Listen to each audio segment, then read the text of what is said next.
The Wealth of Nations, Part 2. What can we do after betrayal and destruction? This is, I think, something that all of us can focus on right now. And I'll speak a little bit from personal experience of my own moral betrayals, as well as learning to grow from nothing several times in my life due to a lack of morality. And so, right now, our country is, especially in the United States, but I think that majority of Europe and the Western nations are seeing that there is a rampant amount of corruption in the people who are holding the majority of the wealth.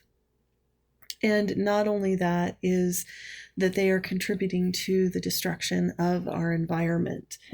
So, one thing we know with regards to karma is that that wealth will leave them. They will not be able to retain that wealth, no matter how much they try, unless they change their morals and values.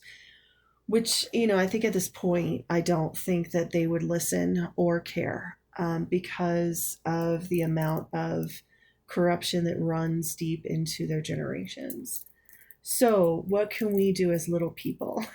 Those of us who are just, citizens in this big debacle.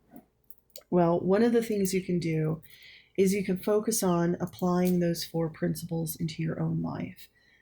Being as strong and moral as possible, taking care of what little wealth you do have, being very willing to work hard and to be a person who is trustworthy in a very corrupt system is going to make you stand out. Now, number one, it will make you stand out to people who will be jealous of you and lash out to you.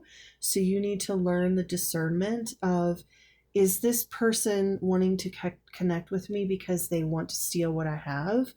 Or does this person genuinely want to work with me?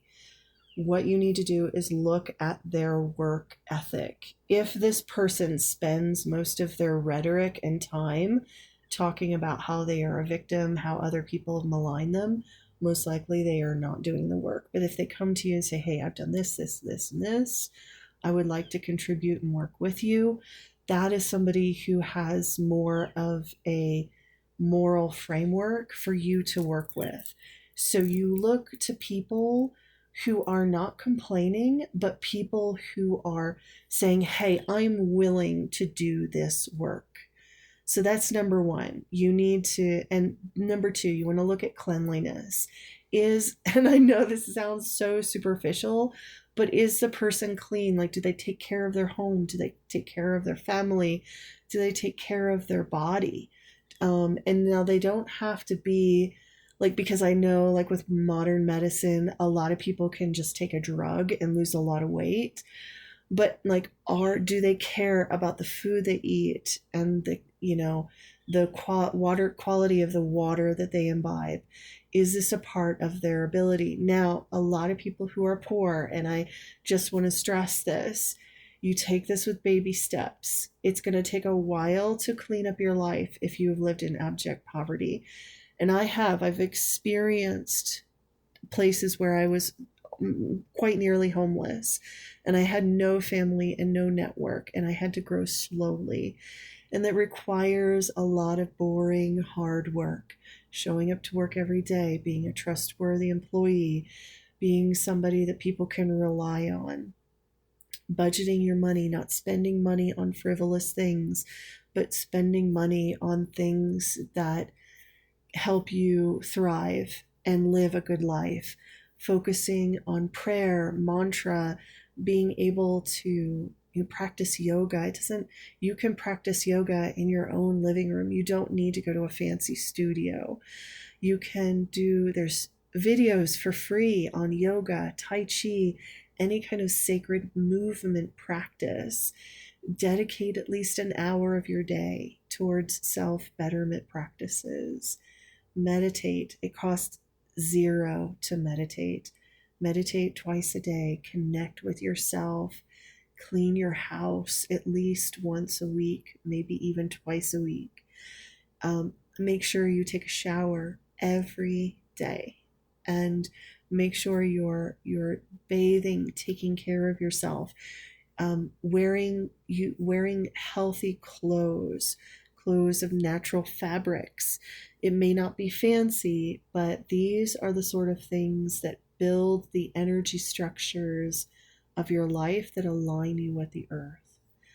Also knowing that wealth is hard to accumulate in the winter, easy to accumulate in summer, because if you are aligned with the earth, your wealth will kind of flow with the cycles of the earth. So just take the winter to be frugal, to eat well, like eat nourishing soups. You can live simply off of beans and rice and veggies. There is a way to live very simply, and then you can make a living simply, not as a punishment, but as a gift, so that you can learn the absolute value of the way it is to live in alignment with nature. Once you do that, you will rebuild slowly, slowly, slowly. Make sure that you limit your time with entitled people. People who are entitled, who are losing money because they are losing wealth, because they are not taking care of their mental health, their moral health, or their physical health. If you hang around with those people long enough, they will affect your own wealth. So be very careful of the mental states of the people you hang around. Really focusing on being kind and loving to yourself and generous to others in need around you. And once you do that, you will find that your world slowly rebuilds, and you will have more and more opportunities, and you'll be seen by people in positions who can give you opportunities for jobs or or business opportunities. Every business is a little different, and I think in the West, I think Abhigya is right, because of a lot of our moral arrogance and unfortunately some of the distracting nature of religion to gloss over the immoral actions that religions give, especially fundamentalist religions. We are going to see a decrease of wealth in the West. And so, where you want to look for are communities and countries that are building a good foundation where they take care of their communities, they take care of their natural resources, and they provide a safe place for women and children to thrive. In any given group dynamic, what is considered the weakest link, or the people with the least amount of power, which is children, if that dynamic, if that group is not safe, you do not have a safe system. Your system is falling into disrepair, and your whole community will lose its wealth. And America will find out, if they continue on this route. America will find out, if they do not change their moral structure, if they do not provide a safe place for women and children, then this will be a place where nobody wants to do business with, and their business prospects will dwindle.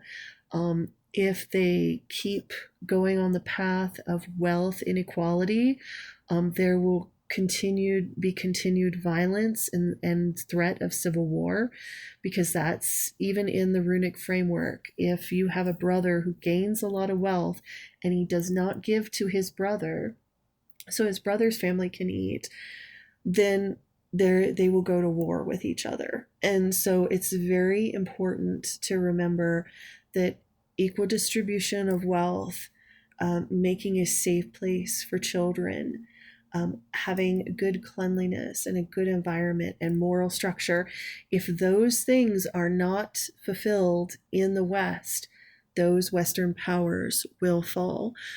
But where you want to look for in the future are places that are aligned with those higher values. So I hope this helps you in making the decisions of the decades ahead.